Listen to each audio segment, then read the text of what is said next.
I would now like to introduce our next speaker.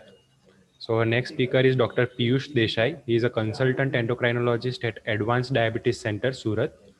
Over to you, Piyush, sir. Thank you, Mayur Bhai and Yash Patel, for giving me the opportunity to speak on a Swasthikon with a very good topic, that is peri-procedural glycemic management. Because why this is very important? Because diabetic patients are having very high incidence of morbidity as mortality, and that's why if you ask me, there are a number of patients who are admitted in the hospital for any procedural work. At least 50% are having diabetes.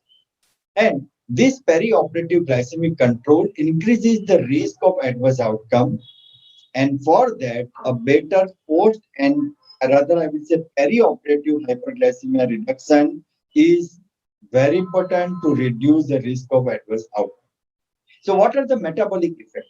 The metabolic effect happens is due to starvation also, because patient has to starve until they are having full-fledged operation done, and then after 4 5 hours, after the effect of that anesthesia will go away, then only they will able to eat.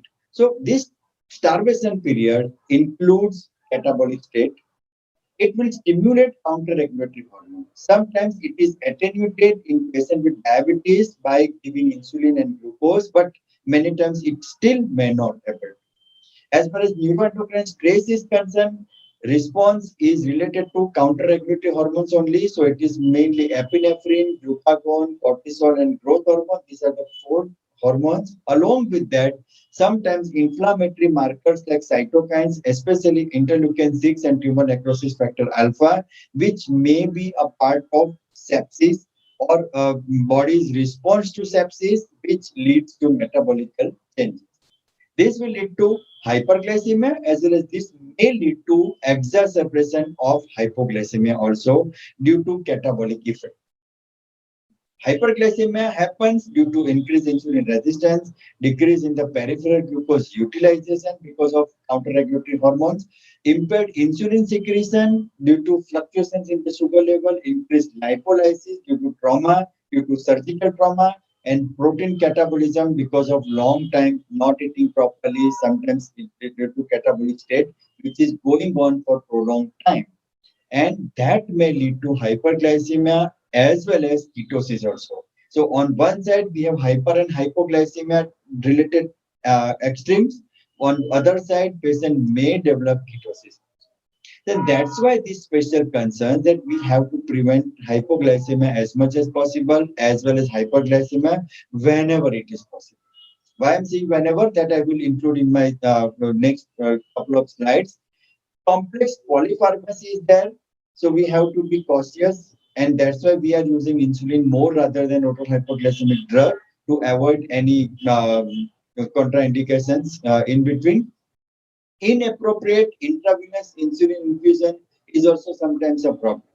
Sometimes management errors may be there due to intravenous insulin infusion, because many people don't know how to titrate.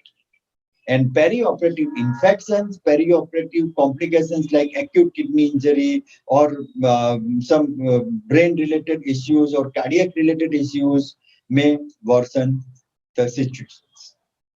To do when patients are there for their pre-operative evaluations, because that is very important. If you are okaying the things before operation, your post-operative part will be taken care of. So you have to identify high risk patient. You have to see how their diabetes is managed before operations, so that we can ensure a better outcome when patient is post-op. May have to review medications also, whatever they are going on. And we should see overall dietary habits as well as the sufficiency of calorie also. That is important.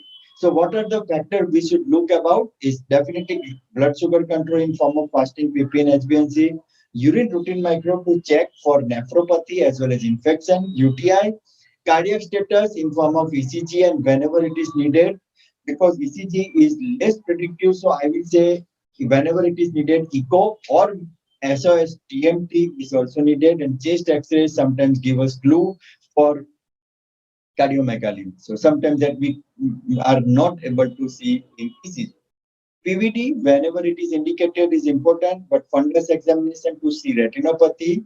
One important marker of cardiac complication is autonomic nervous system. So, CAN, that is cardiac autonomic neuropathy testing, is also a very important investigation, which we are not usually doing in the pre-operative fitness, but ideally it should be.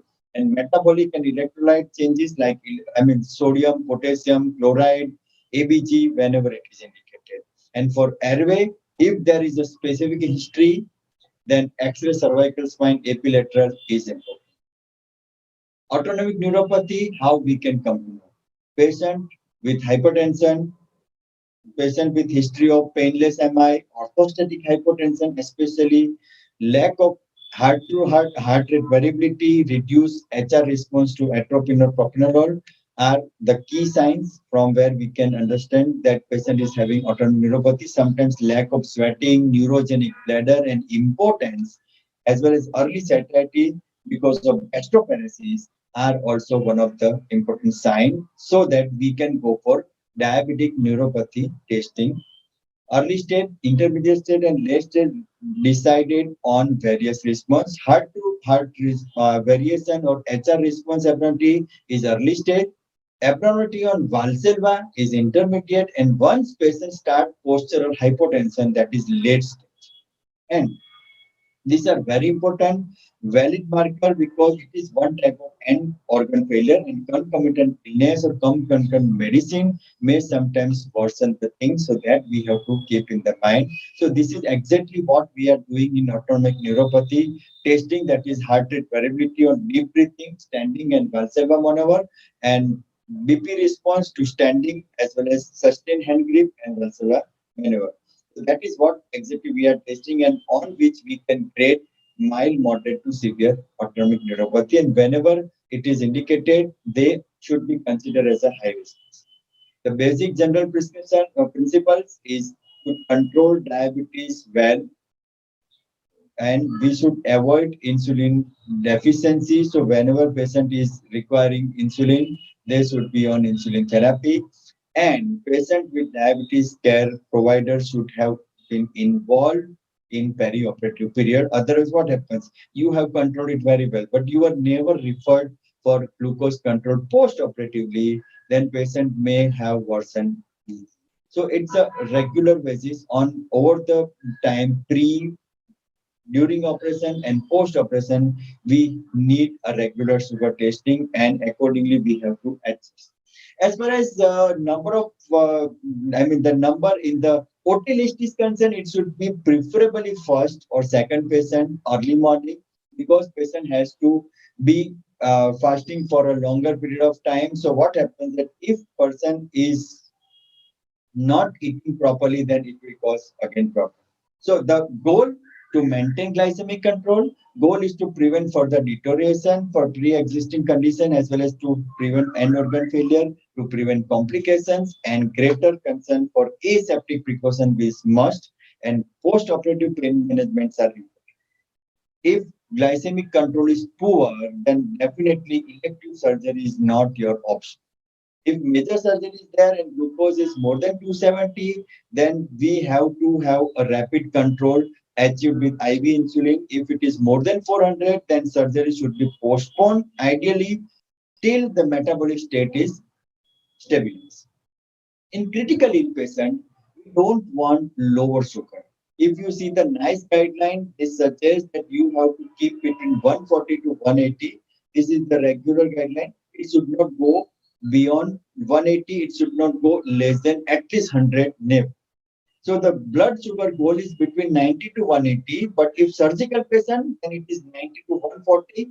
Ideally, if non-surgical patient, then it is around 140 to 180. And if patient surgical but sick enough because of sepsis, then again it is 140 to 90, so that we can avoid hypoglycemia as much as possible.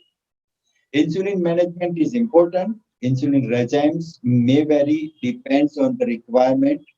As far as minor surgery is concerned, minor surgeries are day care operations where uh, Patient usually eats very fast post-operatively, so many a times that require no much changes as far as oral glycemic drugs are concerned, except few. Major surgery includes procedure that requires at least an overnight admission, and this type of patient requires insulin. So obviously, type 1 diabetic patient is going to be on insulin, but type 2 diabetic patient usually peri-operatively, peri-procedural, most of the time they require insulin therapy. That is ideal. A short acting with long acting, that is basal bolus therapy. If patient is on premix insulin, then you have to reduce it by 20%. If it is intermediate or long acting, then you may reduce to 50% on the day of surgery, and it should be reduced to 20% night before surgery to prevent hypoglycemia also. But not giving insulin is wrong. So whenever patient is having major surgery, we have to maintain the usual insulin doses and diet the day before, and patient mostly is fasting overnight. So it usually coincides with the normal diurnal pattern of that person.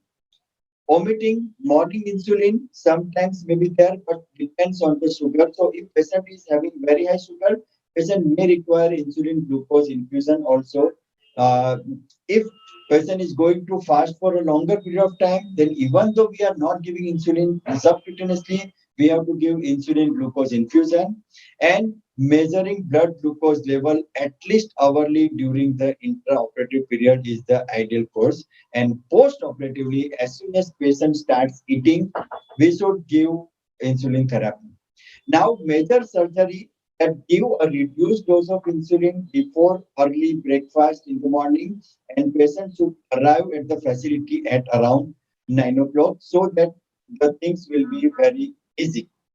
And commencing insulin blood glucose infusion may require, depends on the different type of anesthesia. As far as minor surgery is concerned, minor surgery, it's not a big problem. Minor surgery, just I mean, patient, if you keep it in the morning time, and it is very easy, just omit the dose of insulin, and post procedural give reduced dose of insulin because patient may eat properly or may not, and by evening time or by night time patient should be on his or her regular treatment. But if patient is in the afternoon time, then sometimes it may require some modification.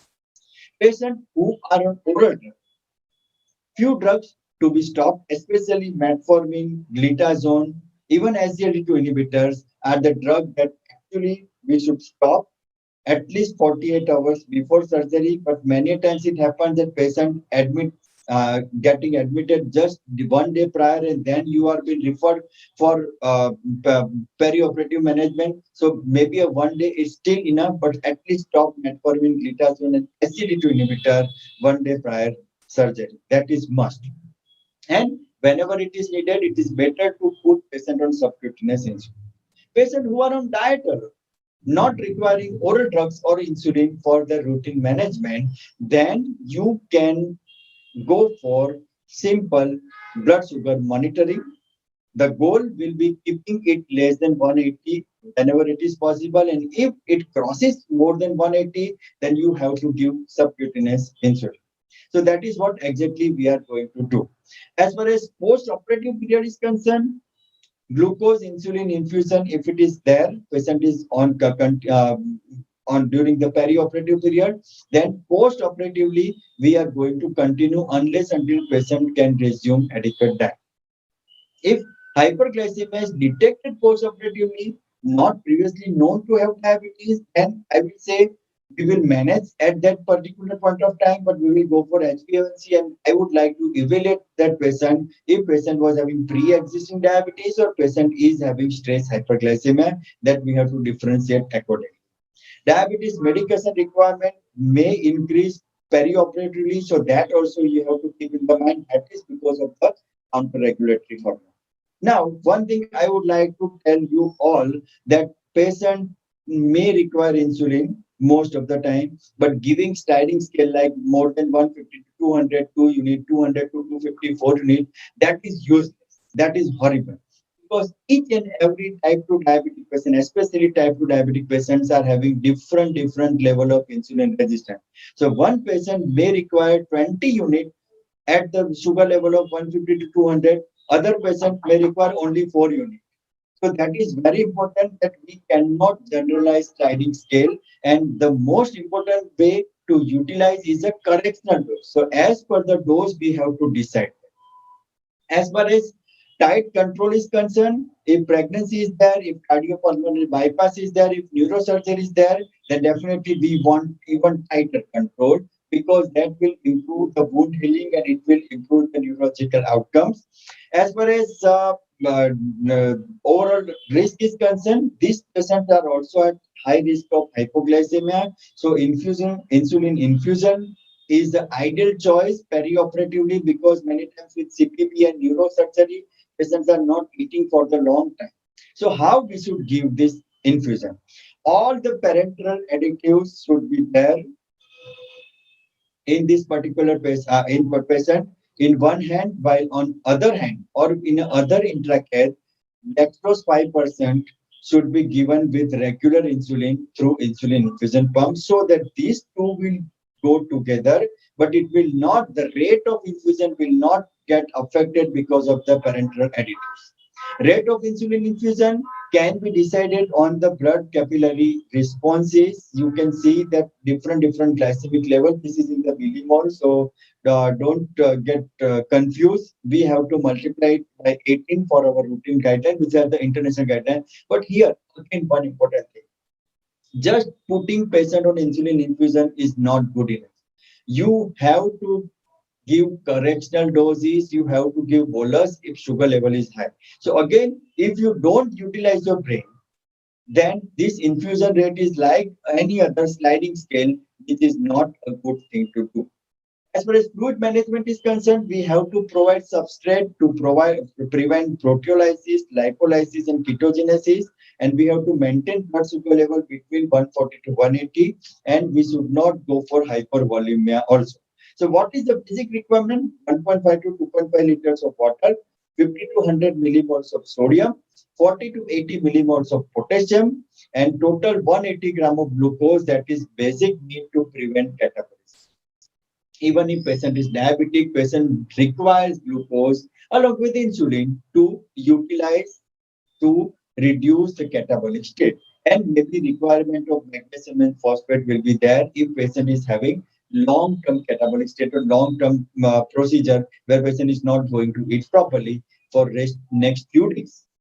Again, there is one another thing that is very important as far as giving anesthesia in diabetes is concerned. Usually, obviously, this 6 hour fasting and everything is can, but if patient is having long-standing diabetes, they may have gastroparesis and they may require 12 hours for pre of fasting, and patient may be requiring metoclopramide or some prokinetic agent to reduce to reduce the chances of regurgitation or regurgitation related problems. So usually fasting of 8 to 10 hours are minimum, and that's why they require glucose infusion along with insulin also to prevent catabolic state. Again, diabetic is considered as a CAD equivalent. So chronic kidney disease is also there, CAD is also there, autonomic dysfunction, and patient may have risk of hypothermia, patient may have exaggerated hypotension, patient may have silent MI. So anesthetist has to be experience enough to treat or to manage diabetic patient with multiple problems. So this delayed gastric emptying and everything are there.